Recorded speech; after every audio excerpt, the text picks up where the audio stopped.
Sì, ho iniziato a suonare a Vergnacco che ero una ragazzina e pian piano mi sono trovata bene nel gruppo, ho iniziato a frequentare la banda sempre più, fino ad occuparmi anche di piccole questioni, dare una mano al presidente e al segretario di allora, con sempre più interesse e passione, finché ho iniziato a essere votata all'interno del consiglio direttivo come revisore dei conti, segretaria. Sono diventata anche vicepresidente e poi nell'ultimo consiglio sono stata nominata presidente.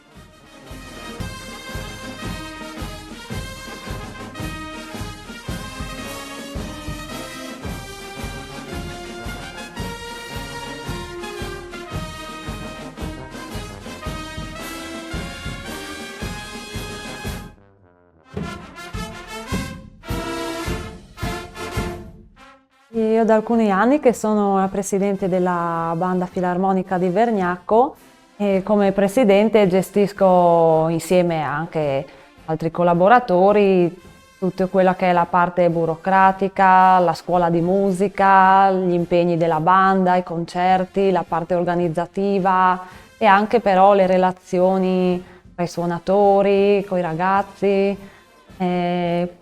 Presidente della banda ha un ruolo molto ampio. Questa banda è nata nel 1930 ed è nata in paese, a Vergnacco, da un circolo cattolico con lo scopo di aggregare i giovani del paese e occupargli quindi le serate con la musica, quindi con qualcosa di sano e di educativo. Nel corso del tempo poi è sempre più cresciuta e adesso diciamo che è una realtà che mantiene vivi quei valori storici, però cerca di stare anche al passo coi tempi, è sempre in aggiornamento. Infatti anche nella scuola di musica ci sono insegnanti adesso professionisti che portano volendo gli allievi anche all'ingresso al conservatorio, a partecipare a dei concorsi, però sempre mantenendo quel clima familiare che contraddistingue la nostra banda, appunto con i suoi valori per i quali è nata. La banda, tanto si può dire che ha un doppio ruolo, sia banda filarmonica che fanfara sezionale alpina dell'ANA di Udine.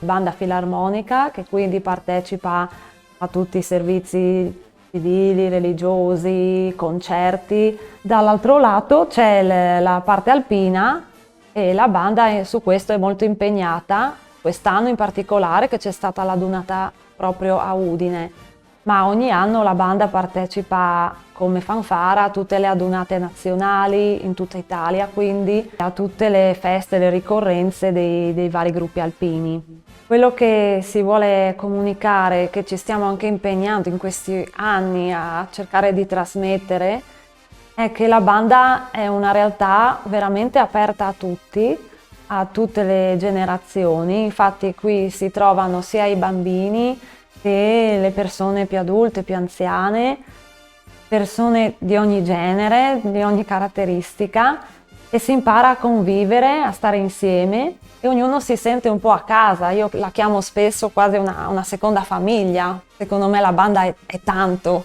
è una realtà molto bella che magari chi non la vive a volte non la capisce o nel mondo d'oggi quasi viene un po' snobbata, no? E criticata, però vedo che chi la vive, anche i ragazzi giovani di oggi, si sono uniti ancora di più e stanno chiamando anche i loro amici, quindi è un segnale che stiamo facendo qualcosa di bello. Ci sono tanti modi per sostenerci, c'è il sostegno, diciamo, psicologico e morale, e c'è però anche un modo economico, diciamo. Ad esempio c'è la possibilità di donarci il 5 per 1000, che è uno strumento che non costa nulla, perché però per noi vuol dire molto, è un aiuto prezioso, così come volendo ci sono poi comunque la possibilità di fare anche un'offerta volontaria o chiamarci a suonare in qualche occasione e in quel caso ricevendo poi un rimborso.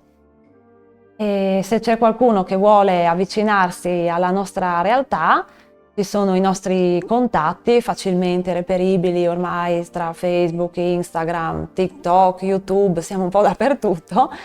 e in qualsiasi momento noi siamo disponibili anche solo per una chiacchierata informativa o qualsiasi contatto.